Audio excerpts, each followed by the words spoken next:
বিশ্ব সম্পর্কে তো খবর রাখেন না।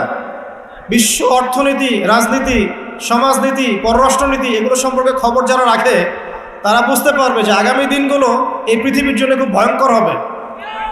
তো এই যে এখন সুযোগ পাচ্ছেন, কাজে লাগান।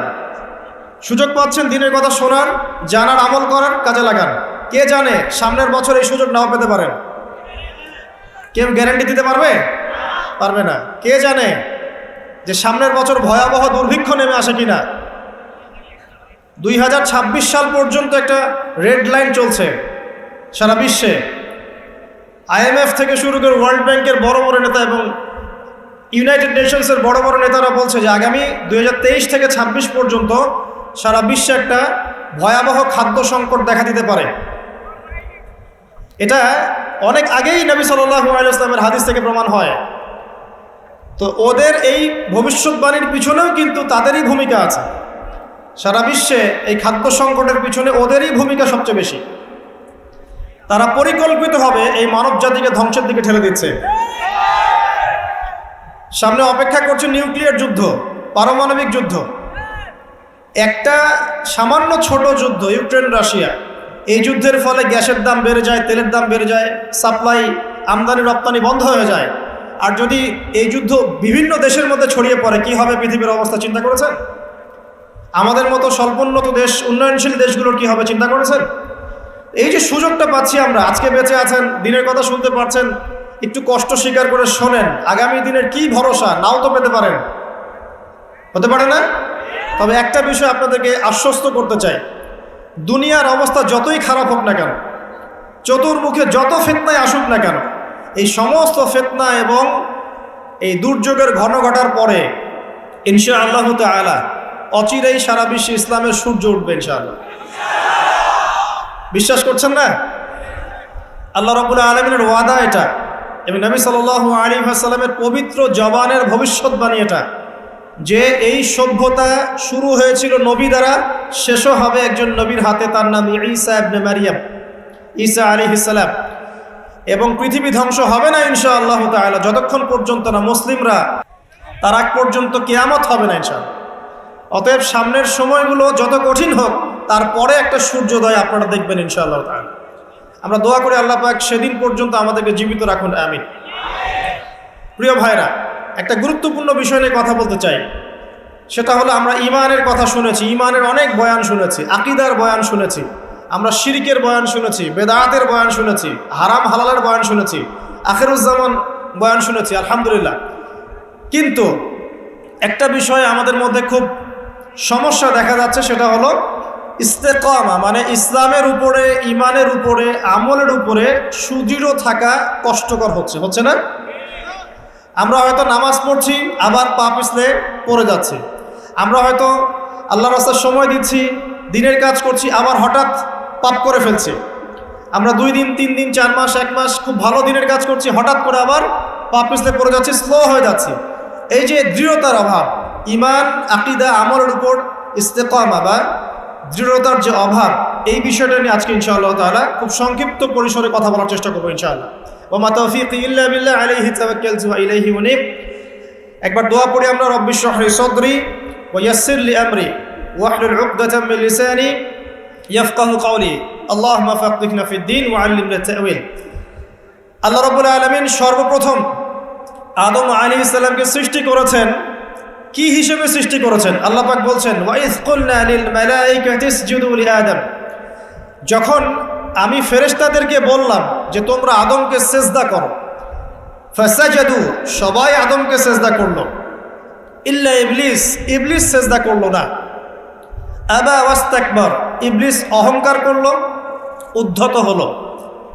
আবা ওয়াস্তাকবার, ইবলিস অহংকার করলো, উদ্ধত হলো, এবং সে কাফেরদের অন্তর্ভুক্ত হয়ে গেল। আপনাকে প্রশ্ন করছি যে আদম আলাইহিস সালামকে আল্লাহ পাক যে সেজদা করালেন ফেরেশতাদেরকে দিয়ে, কিসের কারণে? শারীরিক শক্তির কারণে না অন্য কোনো কারণে? বলেন। জ্ঞানের কারণে। মাশাআল্লাহ, আল্লাহ পাক আদম আলাইহিস সালামকে সমস্ত জ্ঞান শিক্ষা দিয়েছেন। ওয়া আল্লামা আদামাল আসমাআ কুল্লাহা, আল্লাহ পাক আদম আলাইহিস সালামকে সমস্ত নাম শিক্ষা দিয়েছেন। মহাবিশ্বের যত জ্ঞান আছে, যে জ্ঞানগুলো আল্লাহ পাক শিক্ষা দিতে চান, এই জ্ঞানগুলো আল্লাহ পাক শিক্ষা দিয়েছেন কাকে? আদম আলাইহিস সালামকে, যে জ্ঞান ফেরেশতাদেরও ছিল না। এই জ্ঞানের শ্রেষ্ঠত্বের কারণে আল্লাহ রাব্বুল আলামিন আদম আলাইহিস সালামকে সিজদা করিয়েছেন ফেরেশতাদেরকে দিয়ে। আমার কথা কি বুঝতে পারছেন? তাহলে আদম সন্তান হিসেবে আমাদের প্রথম কর্তব্য কি? জ্ঞান অর্জন করা। আদম সন্তান হিসেবে আমাদের প্রথম কর্তব্য কি? জ্ঞান অর্জন করা। এই কারণেই নবী সাল্লাল্লাহু আলাইহি ওয়াসাল্লামের উপরে প্রথম যে ওহীটা এসেছে এটা ছিল জ্ঞান কেন্দ্রিক। ইকরা বিসমি রাব্বিকাল্লাযী খালাক, পড়ুন আপনি সেই মহান রবের নামে যিনি আপনাকে সৃষ্টি করেছেন। তো এখান থেকে আমরা বুঝতে পারছি যে আদম সন্তান আমরা যারা আছি, বিশেষ করে উম্মতে মুহাম্মাদি আমরা যারা বেঁচে আছি, আমাদের প্রথম দায়িত্ব হচ্ছে কি? জ্ঞান অর্জন করা। এই জ্ঞান অর্জন করলে পরে আপনি ইস্তেকামা পাবেন বা আল্লাহর রাস্তায় ঈমানের উপরে দৃঢ় থাকার তৌফিক পাবেন ইনশাআল্লাহ তাআলা। বলেন সুবহানাল্লাহ। জ্ঞান অর্জন করলে পরে আপনি আল্লাহর রাস্তায় ইস্তেকামা পাবেন, সুদৃঢ় থাকার শক্তি পাবেন ইনশাআল্লাহ তাআলা। সাউন্ডটা ডিস্টার্ব করছে। এরপরে দেখুন, আল্লাহ পাক আদম আলাইহিস সালামকে যে জ্ঞান শিক্ষা দিয়েছেন, কি উদ্দেশ্য ছিল? কি কারণে আল্লাহ পাক আদম আলাইহিস সালামকে পৃথিবীতে পাঠিয়েছেন? ভালো প্রশ্ন না? আচ্ছা, আল্লাহ পাক বলছেন ওয়াইজ ক্বালা রাব্বুকা লিল মালায়েকা ইন্নী জাইলুন ফিল আরদি খলিফা। স্মরণ করো নবী মুহাম্মদ সাল্লাল্লাহু আলাইহি ওয়াসাল্লাম সেই সময়ের কথা যখন আল্লাহ পাক ফেরেশতাদেরকে ডাকলেন, ডেকে বললেন যে আমি পৃথিবীতে আমার খলিফা পাঠাতে চাই। কি পাঠাতে চাই? খলিফা। এখন ভালো প্রশ্ন একটা, যে খলিফা কাকে বলে? আল্লাহ পাক আদম আলাইহিস সালামকে পৃথিবীতে পাঠিয়েছেন আল্লাহর খলিফা করে। আল্লাহ কি করে? খলিফা করে। আল্লাহ সুবহানাহু ওয়া তাআলা আদম আলাইহিস সালামকে পৃথিবীতে কি হিসেবে পাঠিয়েছেন ভাই? খলিফা হিসেবে। আমরা বলছিলাম যে খলিফা কাকে বলে? খলিফা কাকে বলে এটা আমাদের প্রশ্ন ছিল আপনাদের উদ্দেশ্যে। আপনারাই বলেন, আল্লাহর খলিফা কাকে বলে? আল্লাহর প্রতিনিধি। মাশাআল্লাহ। পৃথিবীতে যে ব্যক্তি আল্লাহ পাকের বিধিবিধানগুলো মেনে চলে সে আল্লাহর খলিফা কিনা? আর দুনিয়াতে যে ব্যক্তি আল্লাহর বিধিবিধান মেনে চলে না সে কি আল্লাহর খলিফা? সে কার খলিফা? শয়তানের খলিফা। বুঝতে পারছেন? খলিফার একটা সংজ্ঞা আল্লাহ পাক দিয়েছেন সূরা সদের মধ্যে। কোন সূরায়? সূরা সদ। আল্লাহ পাক বলছেন, একটা কথা বলে রাখি যে আল্লাহ পাক আদম আলাইহিস সালাম ছাড়াও আরও একজন নবীকে কিন্তু খলিফা বলেছেন। সেই নবীর নাম কি? দাউদ আলাইহিস সালাম। মাশাআল্লাহ। আল্লাহ পাক দাউদ আলাইহিস সালাম সম্পর্কে বলছেন, ইয়া দাউদ, হে দাউদ, ইন্না জাআলনাকা খলিফাতান ফিল আরদ, নিশ্চয়ই আমি তোমাকে পৃথিবীতে আমার খলিফা করেছি। কাকে করেছেন? দাউদ আলাইহিস সালামকে। আপনার কাজ কি? ফাহকুম বাইনান নাসি বিল হক, দাউদ তোমার কাজ হচ্ছে মানুষের মাঝে হকের মানদণ্ডে বিচার ফয়সালা করবে। মানুষের মাঝে হকের মানদণ্ডে বিচার ফয়সালা করবে। ফাহকুম বাইনান নাসি বিল হক ওয়ালা তাত্তাবিউল হাওয়া, এবং তোমার মন গড়া প্রবৃত্তির অনুসরণ করবে না। ঠিক আছে? ইন্নাল্লাযীনা ইউদিল্লুনা আন সাবিলিল্লাহ লাহুম আযাবুন শাদীদ বিমা নাসু ইয়াউমাল হিসাব। আল্লাহ পাক বলছেন, হে দাউদ, আমি তোমাকে পৃথিবীতে আমার খলিফা করেছি। তোমার কাজ হচ্ছে মানুষের মাঝে হকের মানদণ্ডে বিচার ফয়সালা করা এবং প্রবৃত্তির অনুসরণ তুমি করো না। নিশ্চয়ই যারা প্রবৃত্তির অনুসরণ করেছে তারা আল্লাহ পাকের সরল পথ থেকে বিচ্যুত হয়ে গেছে। আর যারা আল্লাহ পাকের সরল পথ থেকে বিচ্যুত হয়ে যাবে তাদের জন্য কিয়ামতের মাঠে যন্ত্রণাদায়ক শাস্তি অপেক্ষা করছে। ঠিক আছে? এখন এখানে দেখেন, আল্লাহ পাক দাউদ আলাইহিস সালামকেও খলিফা বলেছেন এবং আদম আলাইহিস সালামকেও খলিফা বলেছেন। তো এই দুইজনের দায়িত্ব কি? পৃথিবীতে এসে আল্লাহ পাকের বিধিবিধান মেনে চলা এবং মানুষের মাঝে আল্লাহর বিধান অনুযায়ী ফয়সালা করা। এই হলো খলিফার কাজ। যদি এখন পৃথিবীতে এসে আমরা আল্লাহর বিধানের পরোয়া না করি এবং আল্লাহর বিধান দ্বারা আমরা মানুষের মাঝে বিচার ফয়সালা না করি, আমরা আর আল্লাহর খলিফা থাকছি না। কথা ঠিক আছে? এখন আদম আলাইহিস সালামকে পরীক্ষা করা হলো, তাকে জ্ঞান শিক্ষা দেওয়া হলো, তার বুকের বাপ পাঁজরের হাট থেকে তার স্ত্রীকে সৃষ্টি করা হয়েছে, জান্নাতে রাখা হয়েছে। জান্নাতে রেখে দেওয়ার পরে আল্লাহ পাক ফেরেশতাদেরকে দিয়ে আগে সেজদাও করিয়েছেন। একজন সেজদা করে নাই, তার নাম কি? ইবলিস। শয়তান সেজদা না করার কারণে আল্লাহ পাক তাকে জিজ্ঞাসা করেছেন যে তুমি মা মানাআকা আন তাসজুদ ইয আমারতুক, তোমাকে কিসে নিষেধ করলো আদমকে সেজদা করতে যখন আমি আদেশ করলাম?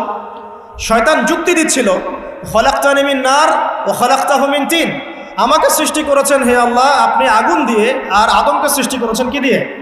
মাটি দিয়ে। তো আমি আগুনের তৈরি, আদম মাটির তৈরি, আমি আদমের চাইতে বেশি সুপিরিয়র।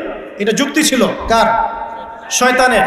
মানে শয়তান বোঝাতে যাচ্ছে যে আল্লাহ আপনি যে আমাকে বলছেন যে আদমকে সেজদা করো, আদম তো মাটির তৈরি, আমি তো আগুনের তৈরি, তাহলে আমি কেন ওকে সেজদা করব? বরং আপনি ভুল বলছেন। শয়তানের বক্তব্যটা এমন যে আপনার বক্তব্য ভুল, হে আল্লাহ আমি ঠিক, নাউজুবিল্লাহ। এই অহংকার করার কারণে, আল্লাহ পাকের বিধানটাকে অমান্য করার কারণে আল্লাহ রাব্বুল আলামিন তাকে চিরস্থায়ী কি করলেন? জাহান্নামে করলেন। এখন আদমকে পথভ্রষ্ট করার জন্য আলাইহিস সালাম শয়তান কিন্তু চ্যালেঞ্জও করেছিল, করে নাই? শয়তান চ্যালেঞ্জ করছে। কি চ্যালেঞ্জ করছে? যে ইয়া রব্বি আনজিরনি ইলা ইয়াউমি ইউবআসুন, হে আল্লাহ আমাকে কিয়ামত দিবস পর্যন্ত সময় দেন, হায়াত দেন। ফাবিমা আগওয়াইতানি, যে আদমের কারণে আপনি আমাকে আজকে তাড়িয়ে দিলেন জান্নাত থেকে, লাআকুদান্না লাহুম সিরাতাকাল মুস্তাকিম, আমি সেই আদমের সরল পথে ওত পেতে বসে থাকব। এটা কার চ্যালেঞ্জ? আলোচনা খুব ভালো করে বোঝেন, এটা কার চ্যালেঞ্জ? শয়তানের চ্যালেঞ্জ। শয়তান চ্যালেঞ্জ করলো, আরো চ্যালেঞ্জ করলো। কি চ্যালেঞ্জ?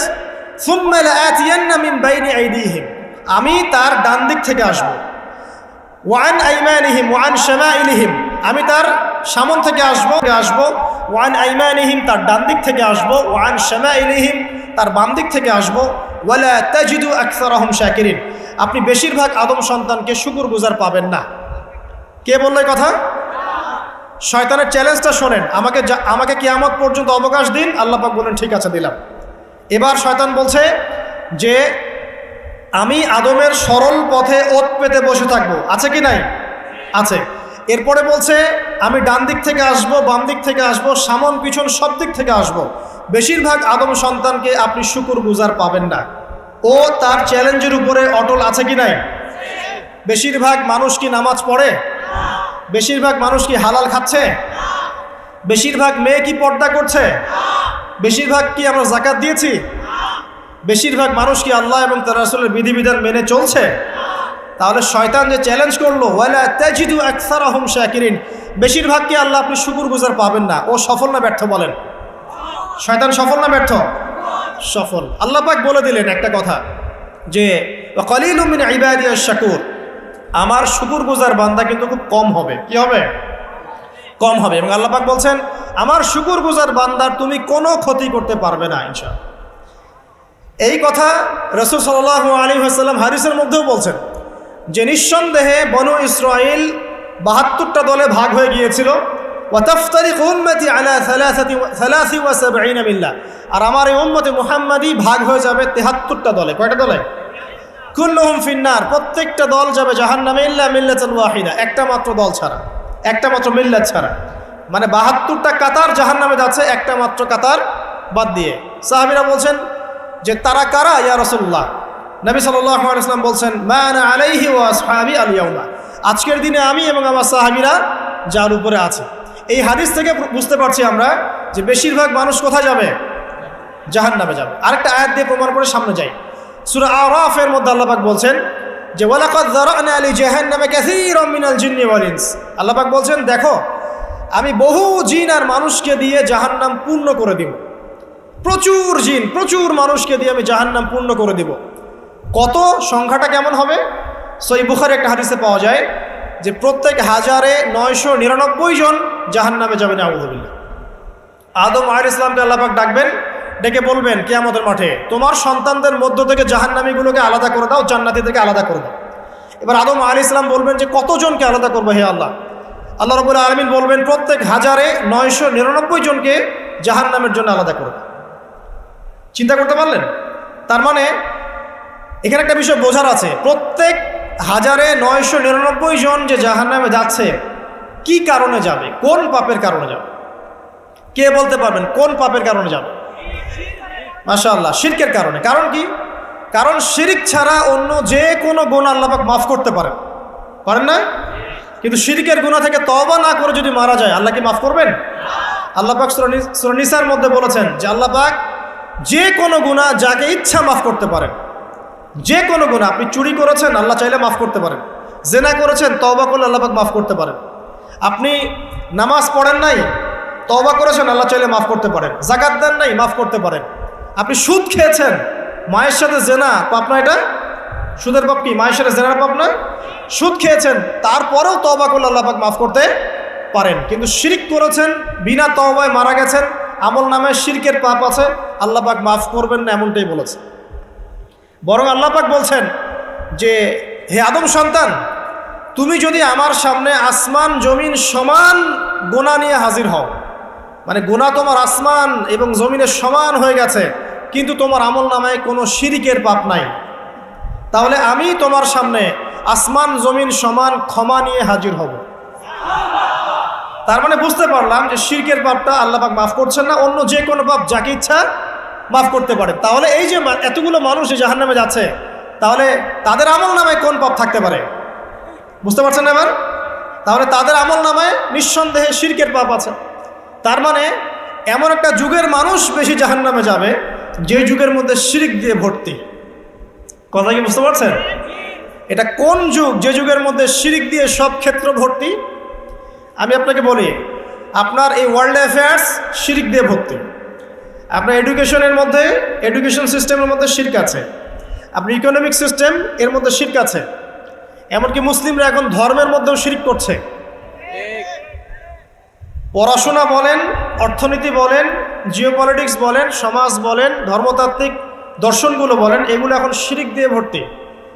আর কোথায় কোথায় শিরক আছে এটা ব্যাখ্যা করতে গেলে সারা রাত চলে যাবে। শুধু এতটুকু বলে দিলাম, এই বিশ্বটা এখন শিরকি বিশ্ব চলছে। প্রতিটা ক্ষেত্রেই আল্লাহদ্রোহিতা, প্রতিটা ক্ষেত্রে কি আল্লাহদ্রোহিতা। আল্লাহ বলছেন সুদ খেও না, মানুষ বলছে সুদ না খেলে কি এখন চলা যায়? আল্লাহ বলছেন মদ খাওয়া হারাম, মানুষ বলছে মদ খাওয়া হারাম কেন, এটা ব্যক্তি স্বাধীনতা। আল্লাহ বলছেন সমকামিতা মহাপাপ, মানুষ বলছে এখন সমকামিতাও চলে। মানুষ, আল্লাহ বলছেন পর্দা করতে হবে ফরজ, এখন বলছে না, ব্লাউজ ছাড়াই শাড়ি পরতে হবে। মানে এই যুগটা হচ্ছে আল্লাহদ্রোহিতার যুগ। আল্লাহ বলছেন ইকরা বিসমি রাব্বিকাল্লাযী খালাক, তুমি সেই জ্ঞান অর্জন করো যা তোমাকে আল্লাহ পর্যন্ত পৌঁছাবে। এখন আমরা সারা জীবন পড়াশোনা করছি, আল্লাহ খোদার নাম নাই।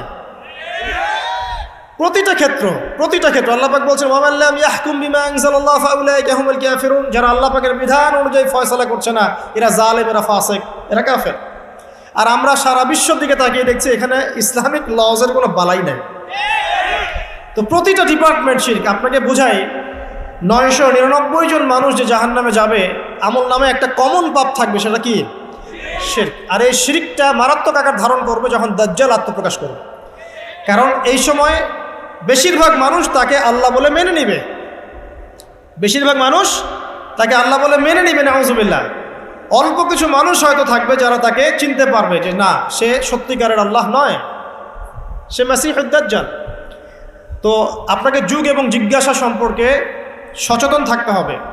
যে কথাটা বলতে গিয়ে এদিকে আসলাম, যে আল্লাহ রাব্বুল আলামিন জ্ঞানের মাধ্যমে আমাদের পিতাকে সম্মানিত করেছেন এবং নবী সাল্লাল্লাহু আলাইহি ওয়াসাল্লামের প্রতিও কিন্তু প্রথম জ্ঞানের ওহী করা হয়েছে। উম্মতে মুহাম্মাদি হিসেবে আমাদের করণীয় হচ্ছে প্রথমে জ্ঞান অর্জন করা। কারণ আমরা এই পৃথিবীতে সাধারণ কোনো সৃষ্টি নই, আমরা আল্লাহ পাকের খলিফা। আমরা আল্লাহর কি? খলিফা। আমাদের উপর দায়িত্ব হচ্ছে আমরা আল্লাহর বিধিবিধান মেনে চলবো, অন্যকেও সেই পথে আহ্বান করবো ইনশাআল্লাহ। এটা হচ্ছে আমাদের অ্যাজ এ খলিফা আমাদের ফাংশন। আমাদেরকে আল্লাহ পাক যেখানে দায়িত্ব দিবেন সেখানেই আমরা আল্লাহ পাকের বিধানের পরোয়া করব। আল্লাহ পাকের বিধানকে পাশ কাটিয়ে চলে যাব না ইনশাআল্লাহ।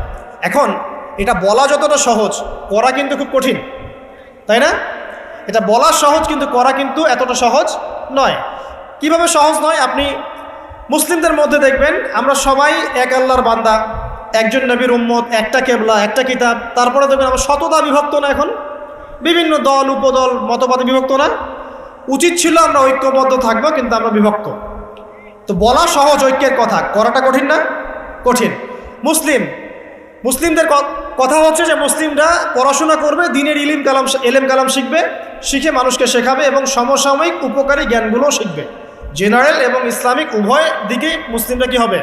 পারদর্শী হবে। কিন্তু বাস্তবটা কি?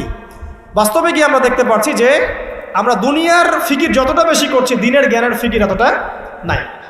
তো দেখেন, বলা সহজ, করা কিন্তু কঠিন। আমাদের উচিত ছিল যে আমরা হালাল খাবো, আমরা সুদ ঘুষ দুর্নীতির কাছে যাব না, এটা উচিত ছিল আমাদের। কিন্তু আমরা বাস্তবে কি দেখছি? ম্যাক্সিমাম মুসলিমই এখন সুদ খাচ্ছে। খাচ্ছে না?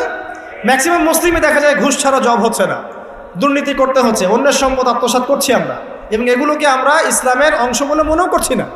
মনের মধ্যে আল্লাহ পাকের ভয়ও কাজ করছে না, মনে হচ্ছে একবার হজ করে আসবো সব গুনাহ মাফ হয়ে যাবে, তাই না? তো বলাটা কিন্তু সহজ, করাটা কি কঠিন। উচিত ছিল যে মুসলিম মহিলা যারা আছে সবাই পর্দা করবে, শালীনভাবে থাকবে, কিন্তু আপনি রাস্তাঘাটে চলাফেরা করলে দেখবেন সবাই যারা রাস্তায় ঘুরছে এরা মুসলিম পরিবারের মেয়ে, তারপরেও কাপড় চোপড়ে পর্দার কোনো বালাই নাই। নিসাউন কাসিয়াতুন আরিয়া, কাপড় পরেও নগ্ন হয়ে ঘুরছে না? আচ্ছা, এখন তো আবার অশ্লীলতাকে প্রমোট করা হচ্ছে, এখন আবার প্রমোট করা হচ্ছে যে এভাবেই নাকি হাজার বছর ধরে আমাদের মা বোনরা নাকি কাপড় পরেছে, নাউজুবিল্লাহ। তো দেখেন, বলাটা সহজ, করাটা কঠিন কেন? কারণ হচ্ছে ঈমান, আকীদা, সুন্নাহ, আমল এগুলোর উপরে চলাটা যতটা সহজ, দৃঢ় থাকাটা এতটা সহজ নয়। এটা হচ্ছে মূল কথা। আমরা ইস্তেকামার কথা বলছিলাম, দৃঢ় থাকাটা কিন্তু এতটা সহজ নয়। চলা যায়, আপনি ভালো কাজ করতে পারবেন, আপনি ভালো কাজ চাইলে করতে পারবেন, কিন্তু গুনাহ ছাড়াটা কিন্তু এত সহজ নয়। আপনি নামাজ পড়তে পারবেন, অনেক নামাজ পড়তে পারবেন, তাসবিহ তাহলিল করতে পারবেন, জিকির আজকার করতে পারবেন, কিন্তু সুদ ছাড়া এত সহজ নয়, হারাম রিজিক ছাড়া কিন্তু এত সহজ নয়। আপনার ওই যে চাকরি আপনি করছেন, যে ব্যবসা করছেন, ওখানে হারাম যেটা আছে এটা ছেড়ে দেওয়া কিন্তু এত সহজ নয়। এর জন্য কলিজা লাগে, লাগে না? লাগে। আপনি হজ ওমরা করতে পারেন বছর বছর, কিন্তু প্রত্যেক বছর যাকাত বের করে দেওয়াটা এত সহজ নয়। মূল কথা হচ্ছে নেক কাজ করাটা যতটা সহজ, গুনাহ ছেড়ে দেওয়া কিন্তু এতটা সহজ নয়। ইস্তেকামা জরুরি। ইস্তেকামা মানে কি? দৃঢ়তা বা অবিচলতা।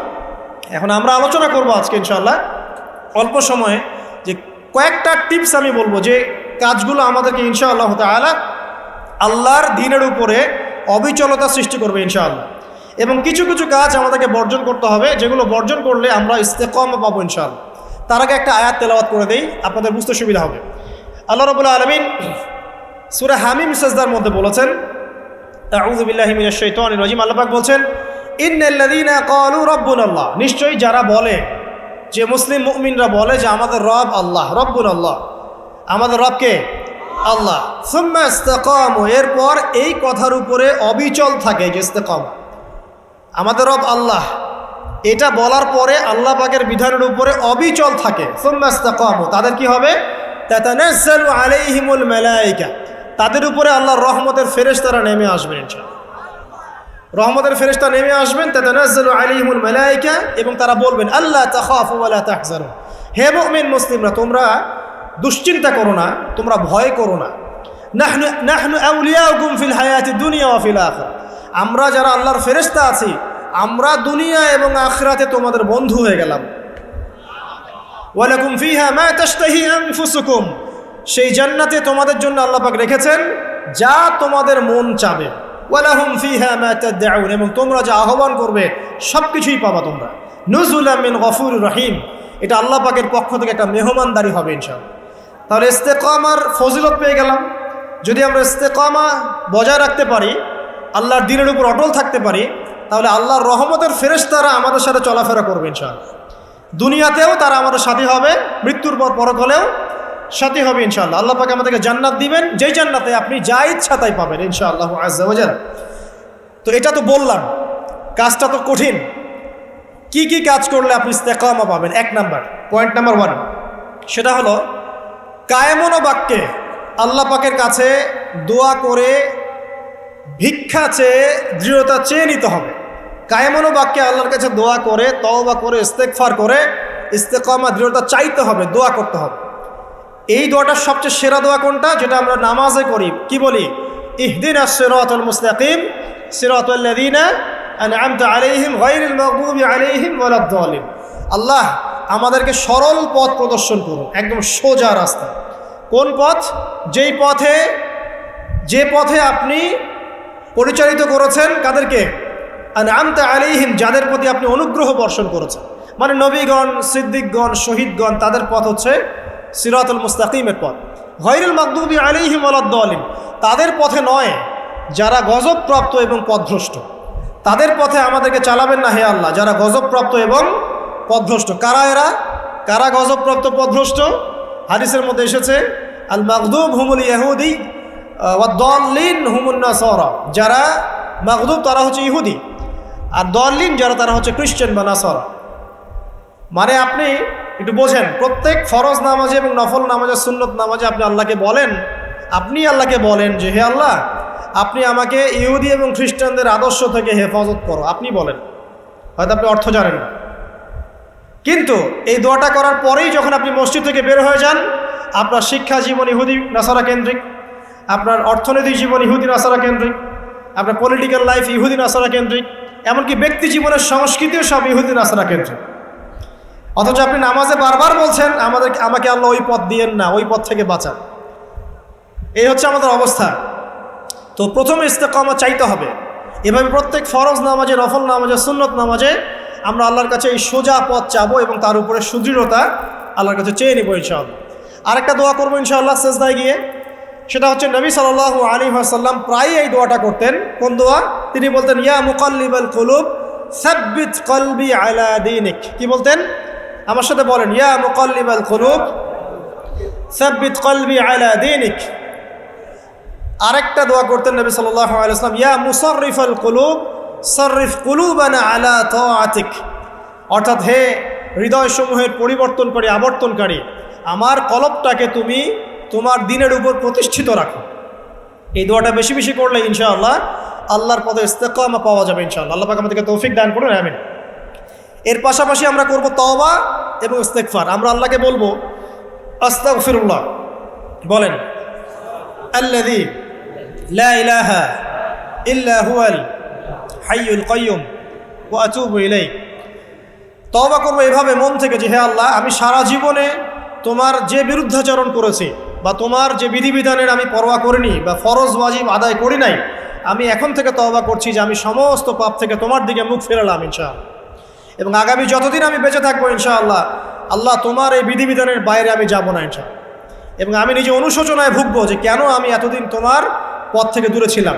ইনশাআল্লাহ যদি আপনার মন থেকে তওবা বের হয়ে আসে, আল্লাহ রাব্বুল আলামিন আপনার সমস্ত গুনাহকে নেকি দিয়ে পরিবর্তন করে দিবেন ইনশাআল্লাহ। আল্লাহ পাক এই তওবার মধ্য দিয়ে, দোয়ার মধ্য দিয়ে বান্দাকে ইস্তেকামা দান করেন, সুদৃঢ়তা দান করেন। এটা হচ্ছে 1 নাম্বার পয়েন্ট। 2 নম্বর পয়েন্টে আসেন। 2 নম্বরটা হচ্ছে আপনার কলব। এই যে দেহটা দেখছেন, এটা একটা রক্তে মাংসের দেহ। এই দেহটা কিন্তু অমর না। এটা কি অমর না? আপনার ভিতরে একটা কলব বা আত্মা বলে ব্যাপার আছে না? আছে। এই কলবটার ব্যাপারে নবী সাল্লাল্লাহু আলাইহি ওয়াসাল্লাম বলেছেন, যখন আদম সন্তান কোনো গুনাহ করে তখন তার কলবের মধ্যে একটা দাগ পড়ে। কি পড়ে? দাগ পড়ে। আরেকটা যখন পাপ করে তখন আবার দাগ পড়ে, আরও একটা পাপ করে আবার দাগ পড়ে। এইভাবে যখন আপনি গুনাহ করতেই থাকবেন তখন পুরো অন্তরটা কি হবে? কলুষিত হয়ে দুর্গন্ধযুক্ত হয়ে যাবে।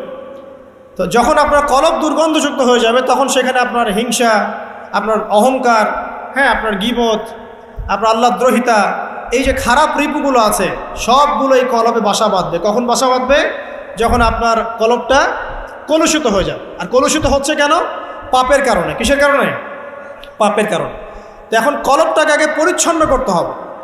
আপনার কলবটাকে পরিচ্ছন্ন করলে পরে ইনশাআল্লাহু তাআলা আপনি দেখবেন যে আপনার অন্তরের মধ্যে আল্লাহর পক্ষ থেকে নূর আসছে এবং ইস্তেকামা, সুদৃঢ়তা আপনি পাচ্ছেন ইনশাআল্লাহ। এখন আমি আপনাদেরকে বলে দেই কয়েকটা কাজ, যেই কাজগুলোর মধ্য দিয়ে আপনি আপনার কলবটাকে আল্লাহর রাস্তায় অবিচল রাখতে পারবেন ইনশাআল্লাহু তাআলা। 1 নাম্বার, বেশি থেকে বেশি ইস্তেগফার করা, যেটা আমি একবার বলে দিলাম। 2 নাম্বার, আল্লাহর জিকিরকে বাড়িয়ে দেওয়া। আল্লাহর জিকির বাড়িয়ে দেওয়া বলতে চলতে ফিরতে আপনি আস্তাগফিরুল্লাহ পড়বেন, সুবহানাল্লাহ পড়বেন, আলহামদুলিল্লাহ পড়বেন, ওয়ালা ইলাহা ইল্লাল্লাহ আল্লাহু আকবার পড়বেন, লা হাওলা ওয়ালা কুওয়াতা ইল্লা বিল্লাহ পড়বেন, দরুদ শরীফ পড়বেন। ঠিক আছে?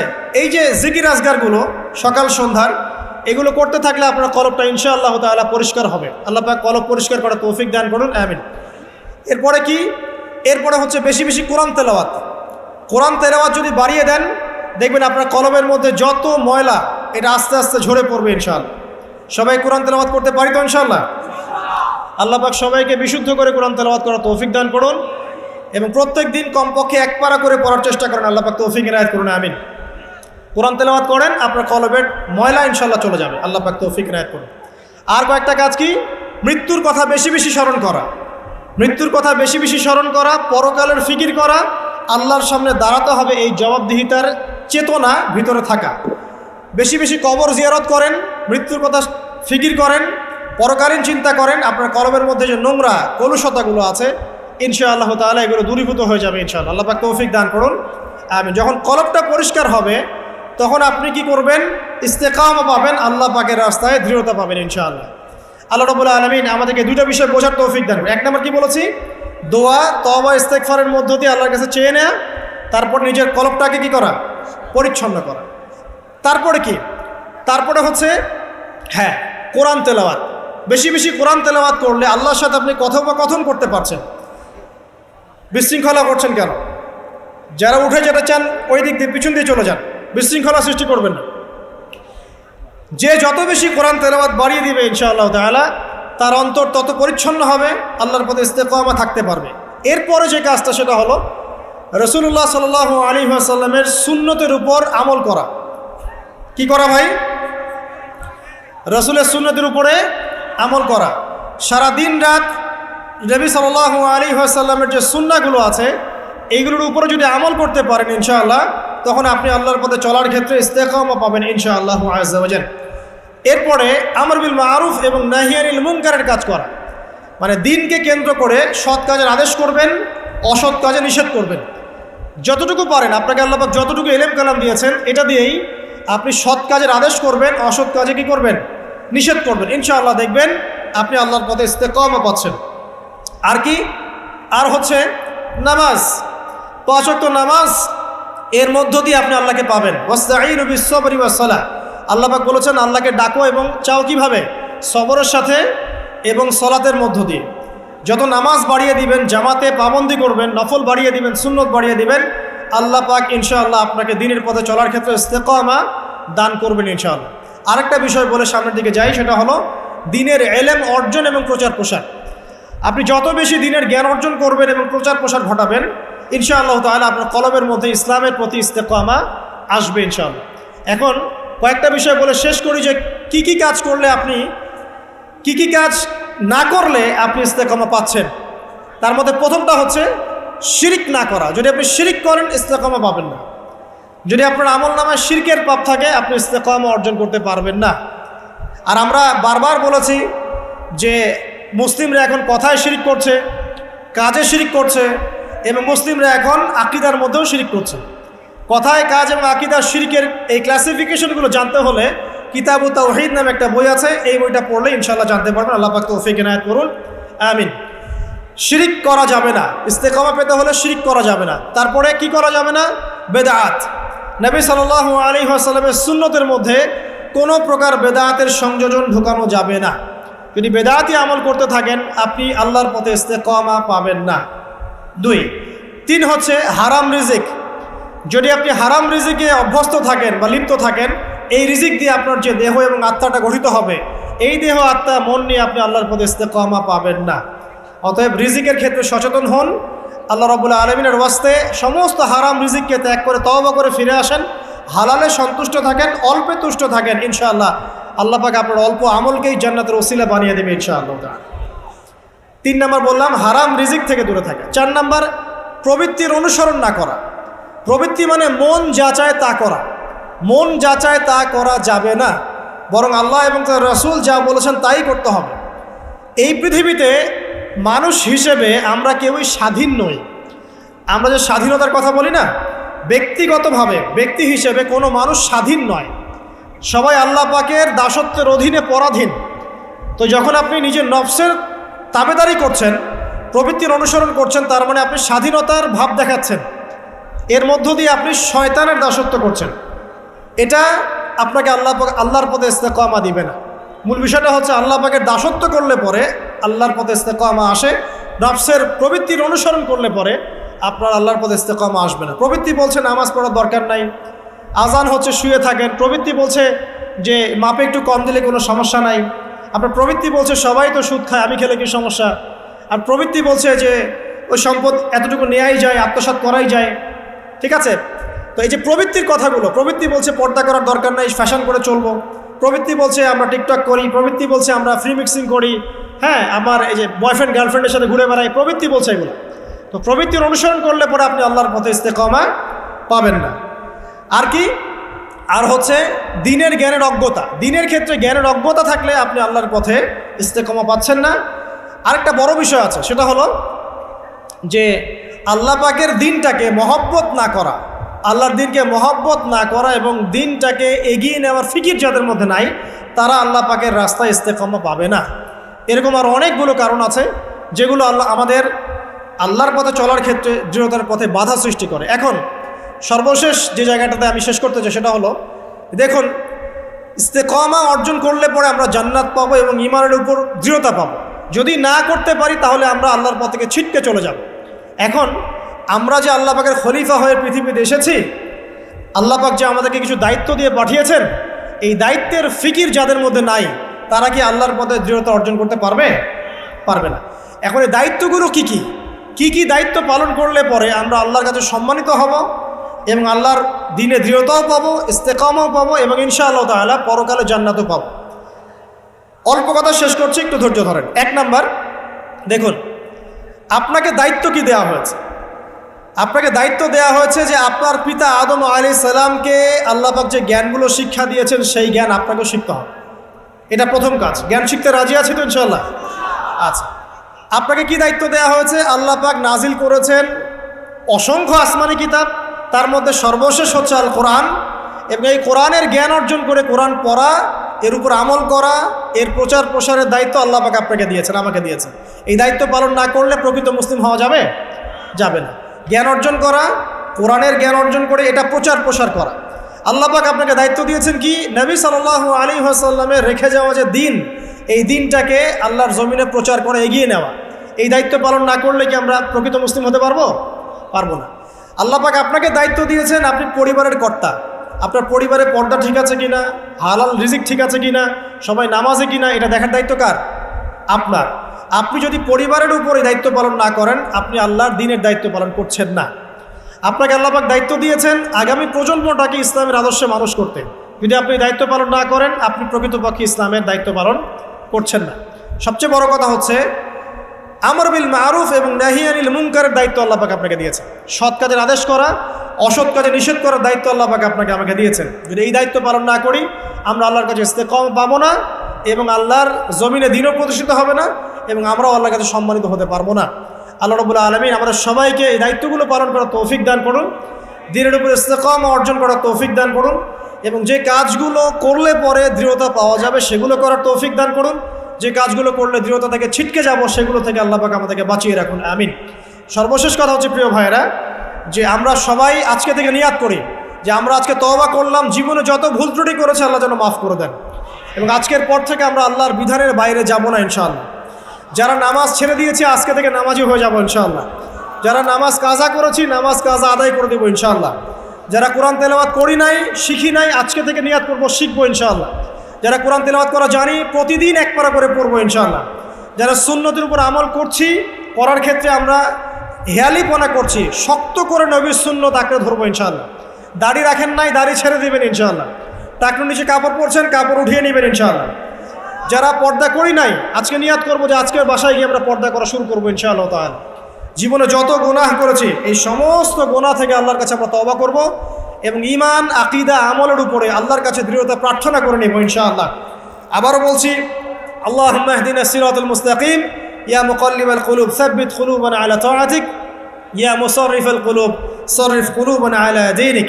এবং আল্লাহ রাব্বুল আলামিন আমাদেরকে যে খলিফা করে পাঠিয়েছেন, দুনিয়াতে আমাদের যে দায়িত্বগুলো আছে এই দায়িত্বগুলো যেন আমরা পালন করতে পারি, আল্লাহ পাক আমাদের সবাইকে তৌফিক দান করুন, আমিন। আমি আজকে লেকচার লম্বা করছি না, কিছু প্রশ্ন উত্তর আছে, এগুলো দিয়ে আমি শেষ করছি ইনশাআল্লাহ তাআলা। সুবহানাকাল্লাহুম্মা ওয়া বিহামদিক, আশহাদু আল্লা ইলাহা ইল্লা আনতা, আস্তাগফিরুকা ওয়া আতুবু ইলাইক। আসসালামু আলাইকুম ওয়া রাহমাতুল্লাহ।